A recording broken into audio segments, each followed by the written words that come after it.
పూనం కౌర్ ఈమె చేసిన సినిమాలు చాలా తక్కువ, కానీ సోషల్ మీడియాలో కాంట్రవర్షియల్ కామెంట్స్ ద్వారా బాగా పాపులర్ అయింది. పవన్ కళ్యాణ్ పై, త్రివిక్రమ్ శ్రీనివాస్ పై ఇదివరకు ఆమె ఎన్నో సంచలనమైన ఆరోపణలు పరోక్షంగా చేస్తూ వచ్చింది.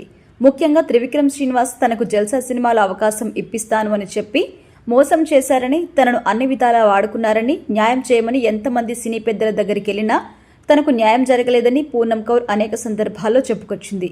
అదేవిధంగా ఆమె పవన్ కళ్యాణ్ పై కూడా పరోక్షంగా చాలా సెటర్లు విసురుతూ ఉండేది. ఆమె ఏ చిన్న పోస్ట్ పెట్టినా పవన్ ఫ్యాన్స్ టార్గెట్ మామూలు రేంజ్లో ఉండేది కాదు. ఇదంతా పక్కన పెడితే రీసెంట్గా తన ఇన్స్టాలో మరోసారి త్రివిక్రమ్ శ్రీనివాస్ పై విరుచుకుపడింది.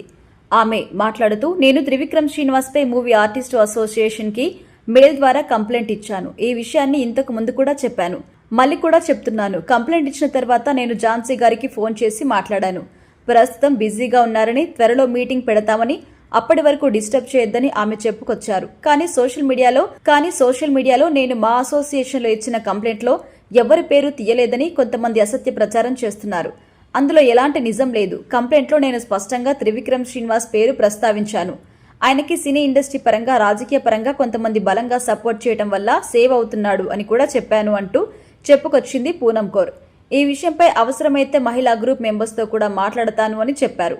అంతేకాకుండా ఆమె మెయిల్ పెట్టినప్పుడు మా అసోసియేషన్ నుండి వచ్చిన రిప్లైని కూడా ఆమె సోషల్ మీడియాలో చెప్పుకొచ్చింది.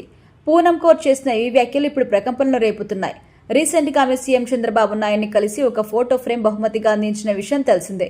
దీన్ని బట్టి చూస్తే ఆమె టీడీపీ పార్టీలో కూడా మంచి సర్కిల్ ఉంది. ఎలాంటి పరిచయం లేకుండా ఏకంగా సీఎం చంద్రబాబు నాయుడిని కలవడం అంత తేలికైన విషయం కాదని చిన్న పిల్లవాడు కూడా అర్థం చేసుకోగలడు. కాబట్టి భవిష్యత్తులో త్రివిక్రమ్ శ్రీనివాస్ గురించి ఇండస్ట్రీలో ఏదో పెద్ద బాంబు పేలే అవకాశం పుష్కలంగా ఉంది అని మాత్రం తెలుస్తోంది.